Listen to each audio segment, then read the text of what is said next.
So it's December, and I started thinking to myself, what kind of videos can I do this month? Something wholesome, nice, and Christmas related. But then, the more I thought about it, I'm doing a lot of Christmas videos this month, as I do every month. And for whatever reason, I started thinking about the Disney films, you know, the ones that we all grew up with. The more I was thinking about it, they're wholesome all the time. They don't wait 1 month a year to shine all the magic and goodness of humanity on us. They have to be whimsical all year round, and that can't be easy. So I decided, screw it, I'm just gonna review all the Disney films. That is to say, all the animated 2D Disney films, with some exceptions. Why? Because I love Disney, and so do you. Oh, you may act like you don't like Disney. You may talk about how it's an evil corporate monster that only gets stronger and stronger the longer we live. But the funny thing is, you don't have a choice. You can bombard us with all the genius, monstrous things that Disney has done in the past. You can argue debatable messages. You can argue debatable ethics. You can even argue debatable stereotypes. But it doesn't matter. Disney has always been there. For most of us, it's the first thing we're introduced to. And that's the genius of Disney, putting all their time and all their effort not in something adult, but in something for children. And once something has your childhood by the balls, it's never gonna leave you. It's there forever. Disney has practically become family to us. It's fairy tales, it's magic, it's everything that we enjoyed and thought was possible when we were younger. And as we grow older, there's a lot of other things to enjoy. The artistry, the creativity, the imagination. There's literally no other word for it but Disney.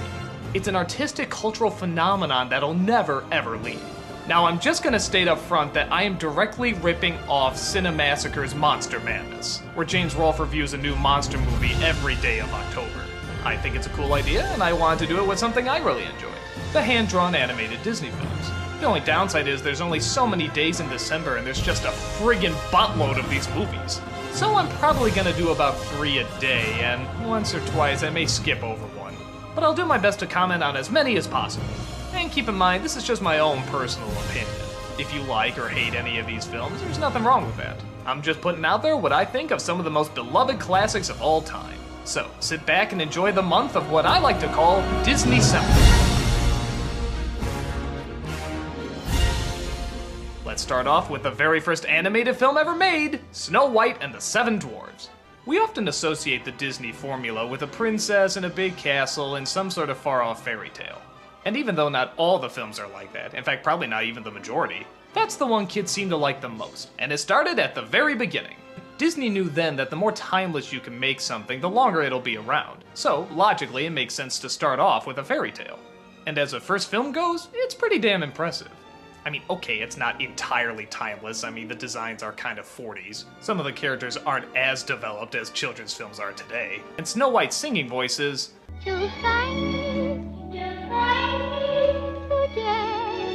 very Betty Boopish. To describe the story is almost silly. We all know it. An evil queen wants to be the quote-unquote fairest of them all, but finds out that there's only one young woman in her way, the Princess Snow White. So she sends a hunter out to kill her, but the hunter is just so blown away by how hot she is, he can't do it. So he tells her to run away, and she comes across a cottage filled with 7 dwarves. Which for me as a kid always raised a lot of questions. Are the dwarves related? Are they brothers? Did they all just meet at random? If so, is there a place where dwarves just usually meet? Well, I'm overanalyzing. The queen finds out that Snow White is still alive and puts on a disguise to try and kill her. Kinda strange that she wouldn't just send a henchman or somebody else to do it. I mean, does she only have just the one? But again, overanalyzing. The film is about as basic children's movie as you can get. It's very bright, it's very colorful, but it doesn't try to insult the audience intelligence either. As Disney princesses go, Snow White is probably one of the weaker ones, as she is sort of just bland and general nice. But on the upside, she is generally nice. There's nothing really wrong with her, she's just not particularly interesting. To be fair though, she's a lot more engaging than the prince, who only gets about 3 lines, and most of them are just sung. The dwarfs, of course, is what everybody remembers. The different personalities, the different ways they're drawn, the fact that their emotional status also happens to be their names. That's what the kids enjoy. Adults can enjoy the artistry a little bit more. Not just the bright colors and pretty background, but also some of the scary images they have. While the story itself is not especially dark, it was pretty ballsy to throw in some of this really creepy imagery. The queen as a villain, when you really analyze it, is a pretty boring villain. She doesn't say much, she doesn't do much. Just a really vain woman is nothing really that fascinating in a kid's film. But what keeps her pretty enjoyable, again, is the animation. She's just drawn great. I mean, she has this permanent frown on her face. I'm trying to think if I ever saw her smile in the film. And of course, the design of her after the transformation is just awesome. It used to scare the crap out of me when I was a kid. But in general, does Snow White hold up as a film even if you emotionally disconnected from the fact that you saw it when you were a child? Well, the key word there is emotion.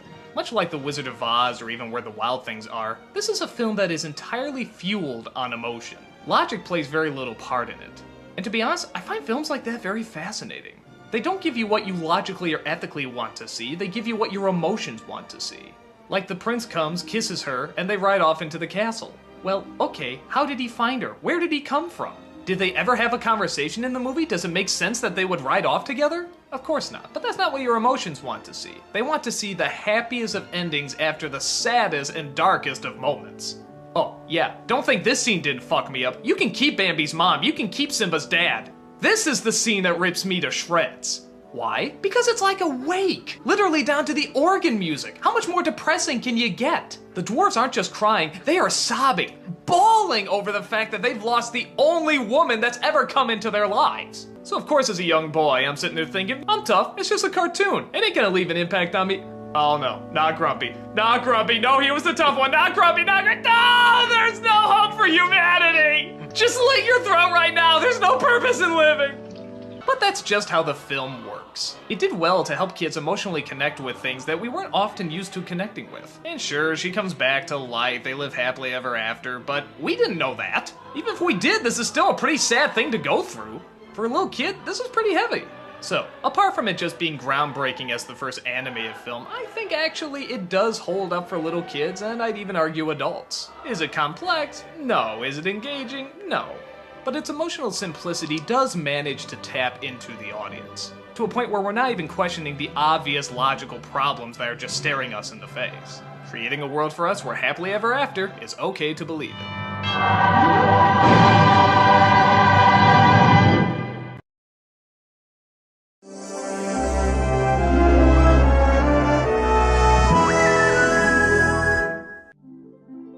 Much like how Snow White was mostly fueled on emotions, Pinocchio is very similar. It's not even really based on a fairy tale, it's based on a book, and a very odd, deranged, dark book as well. Yeah, the movie's dark too, but good God, the book's downright sadistic. Where in a fairy tale, you just know it's sort of a magical world where magical things can happen. This world treats it a little differently. I mean, there are magical things, like the blue fairy that brings a puppet to life, but then how about the fact that there's just a fox and a cat walking around like normal people? I remember how blown away they were that they saw a puppet boy walking around, and all I could think to myself is, why isn't anybody blown away that there's a giant fox and a giant cat just walking around? Well, it's just that kind of world where things like that can happen.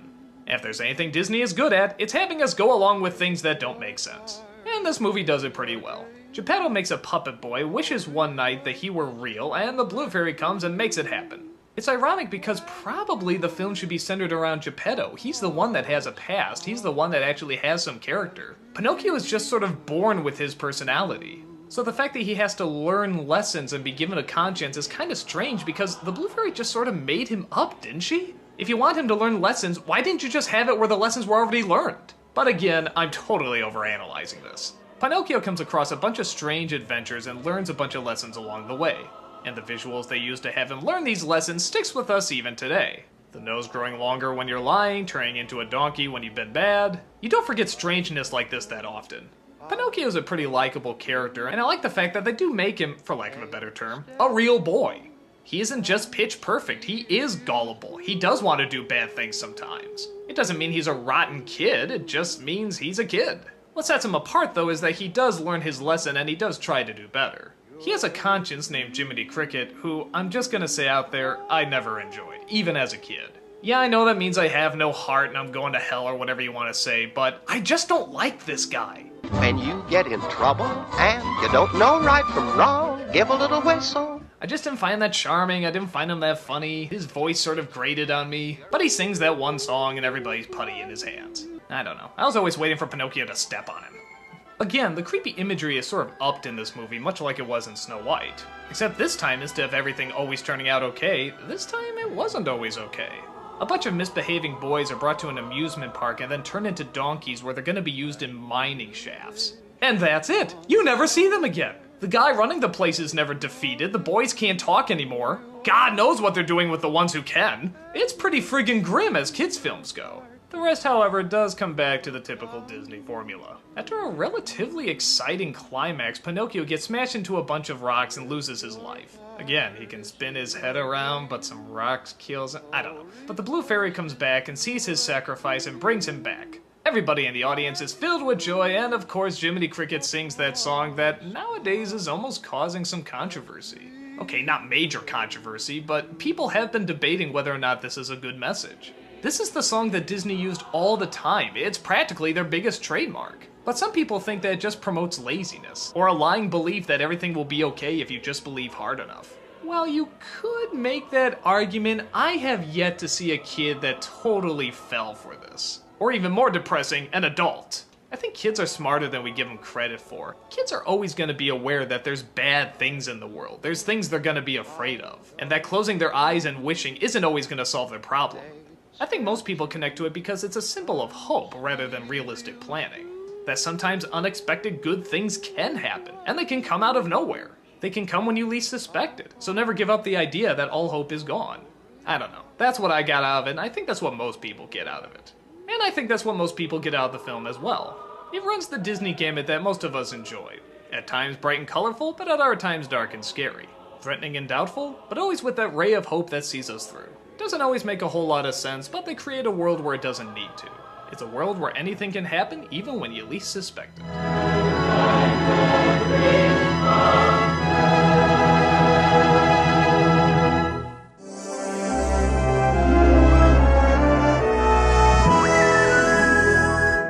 Riding high with the success of Snow White and Pinocchio, it's interesting that Disney decided to do something 100% different for their third film. Fantasia doesn't have a narrative story. Hell, it doesn't even have any dialogue apart from the host. It's just an experiment of taking classical music and combining it with great Disney animation. It's not one story, it's several stories. And half the time, they're not even really stories. The opening is just a collection of abstract imagery that goes along with the music, like what your mind might be thinking when hearing it for the first time. And I friggin' love it. It's not just one of my favorite Disney films, it's one of my favorite films, period. Remember what I was saying before about emotional simplicity? You could argue that this is the film that masters it. Whereas I describe both Snow White and Pinocchio as emotional stories, this is what I like to call an emotional experience. It's not based on narrative as much as moments. And life is made up of very unique moments, so I don't think there's really any problem in putting them together in a movie. Especially if they do get an emotional response. Sometimes it creates a confusing response, like the one with the dinosaurs. I never know how to feel watching that. Sometimes they're threatening, sometimes they're cute, and then through the course of the piece, they're just gone. I remember as a kid, I had no idea what to think of that. It's just sort of something that happened and you draw your own conclusions. Some definitely do have a flowing narrative, like the most famous one, The Sorcerer's Apprentice. This is actually how the film came about. Disney just wanted to make this short with Mickey Mouse as a magician. But as the expenses for it got bigger and bigger, they finally just shrugged and said, hey, why don't we do a couple of these and just turn it into a flick? The result is some booming, fantastic music with some booming, fantastic animation. I think sometimes just the falling of leaves can be so much more powerful than the emotional conflict that a character is going through. If the film is done right, it can suck you into something so simple and yet so oddly profound. And Disney animators were great at that. They could find the ballet, the movement, the music, anything that was poetic in, well, really anything. Even just the changing of seasons. I stated this before, but my absolute favorite is the ending. Both The Night on Bald Mountain and the Ave Maria.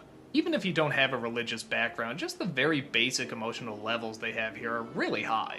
The contrast in putting these two together is just brilliant, and the belief in something much darker than you can imagine, or more inspiring than you can imagine, is definitely there. Disney wanted to do a lot more of these and have this be a continuing film series. But sadly, the film didn't make the money that it needed.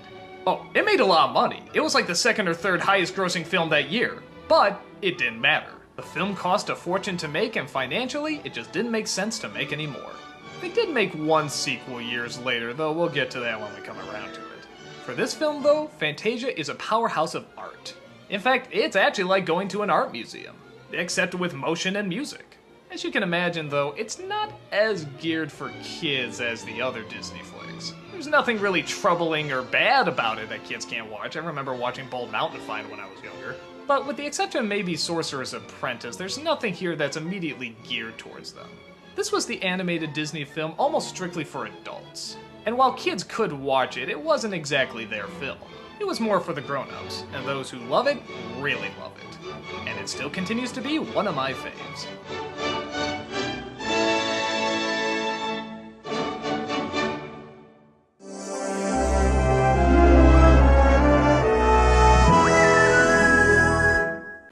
After Fantasia gave a disappointing turnout at the box office, it seemed Disney had to go back to the traditional narrative. Dumbo was the 4th film they ever released. It's a curious choice because while it is artistically interesting at times, it's not anything really groundbreaking. Snow White, Pinocchio, and Fantasia you could definitely argue broke some new ground. Dumbo is just sort of your typical kids flick, but it's not bad. Actually, something I always noticed about Dumbo is that Dumbo is never actually the focus. He doesn't even talk, he just sort of walks around looking cute. I mean, it works, he's big-eyed, curious, and all those other things you expect out of Disney characters. But the focus of the movie is the rest of the world. The world of the circus, the world of the animals, the world of getting drunk. It's all about strange visuals. He's very much the observer, not the focus. But hey, that's fine by me. I love weird imagery, especially if it's brought to us by Disney. The story is very basic. An elephant gives birth to a little elephant that's born with big ears. He's considered an outcast and often gets into trouble for it. While one kid goes too far in making fun of him, the mother takes the guy and starts beating the crap out of him. Thus she gets thrown away in the cellar and Dumbo is left on his own, just with one little friend, a circus mouse. The rest of the movie is just things going wrong, weird people and weird things approaching him, and Dumbo looking confused. Again, I don't have a problem with it if it's done well, and it's done reasonably well. It's just a weird, strange environment that they built for him. It's funny because most posters show Dumbo flying, but really, he doesn't fly until the last 10 minutes. It just proves to be your basic Rudolph the Red-Nosed Reindeer story, but it works well enough. Like I said, the weird angles and often bizarre tone really help to give the film a very interesting identity, and actually sort of sets it apart from the other Disney films. Now, there is big debate about whether or not the crows in this movie are racist. Obviously, they're all played by black actors, and they do use slang and say the word brother every once in a while. But Disney never pulled it like they did Song of the South or some of the other racially insensitive cartoons. And from the standpoint of just a dumb white kid, I thought they were cool. They had style, they had class. They're the ones that made Dumbo fly. What's not to like? They're friggin' awesome. Now again, I'm speaking as a dumb white kid. Maybe there's something there I'm missing, but for me personally, I never saw the problem. The pink elephant scene, though entirely pointless, is friggin' awesome. I loved this scene as a kid, I love it now. It's weird, it's strange, it's kind of dark, it's almost creepy, but it's also very enjoyable. The animation is flowing, the weird designs they come up with are just surreal. It's just pure craziness. And yeah, there's really no point to it, but I friggin' love it. They do have some emotional scenes too. The scene where Dumbo hugs his mother is one of those big tearjerkers that every girl I know always goes nuts whenever they see. And like I said before, the world they create for Dumbo is always big, massive, and threatening. So when you get to the happy-pappy points, it's all the more enjoyable. Overall, Dumbo's a decent movie. It's not up to par with some of the more traditional Disney films, but I don't think it was meant to be. It sort of set its own rules and it stuck with it. And I think it's pretty awesome for that. It's a fun film with some fun sequences.